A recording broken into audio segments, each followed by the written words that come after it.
नमस्कार, मी पंजाब डक हवामान अभ्यासक मुक्काम पोस्ट कुगळी धामणगाव तालुका शिरूर जिल्हा परभणी. म्हणजे सर्व शेतकऱ्याला सांगू इच्छितो की 5, 6, 7, 8 पर्यंत राज्यामध्ये दररोज भाग बदलत पाऊस पडणार आहे.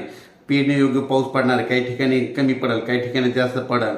आणि ज्यांच्या ठिकाणी समजा एकीत ओल गेली तर त्यांनी पेरणी करायला हरकत नाही, म्हणून हा अंदाज लक्षात घ्यायचा. पण परत एक सर्व शेतकऱ्यांसाठी आणि एक अंदाज देत आहे. तुम्हाला एक सांगू इच्छितो की राज्यामध्ये 9 जून, 10, 11, 12 आणि 13च्या दरम्यान मुंबई, पुणे, नाशिक, पश्चिम महाराष्ट्र, कोकणपट्टी आणि उत्तर महाराष्ट्राकडे म्हणजे वाहुनी म्हणजे मुसळधार पाऊस पडणार आहे, म्हणून हा अंदाज लक्षात घ्यायचा. म्हणजे कोकणपट्टी, उत्तर महाराष्ट्र आणि पश्चिम महाराष्ट्रामध्ये 9 ते 14च्या दरम्यान मुसळधार पावसाची शक्यता आहे, म्हणून हे अंदाज लक्षात घ्यायचा. पण तरी पण एकंदरीत परिस्थिती बघितली तर राज्यामध्ये आज 5 जूनपासून ते जवळपास 14 जूनपर्यंत राज्यात दररोज एक दिवस आज येणार, दुसऱ्या दिवशी परत नसेल, पुढे तिसऱ्या दिवस एक दिवस आवडत म्हणजे दररोज भाग बदलत पाऊस पडणार आहे, म्हणून हा अंदाज लक्षात घ्यायचा. ज्या ज्या ठिकाणी पडला पेरणी योग्य ओल झाली तर पेरणी करायला हरकत नाही, म्हणून हा देखील अंदाज लक्षात घ्यायचा.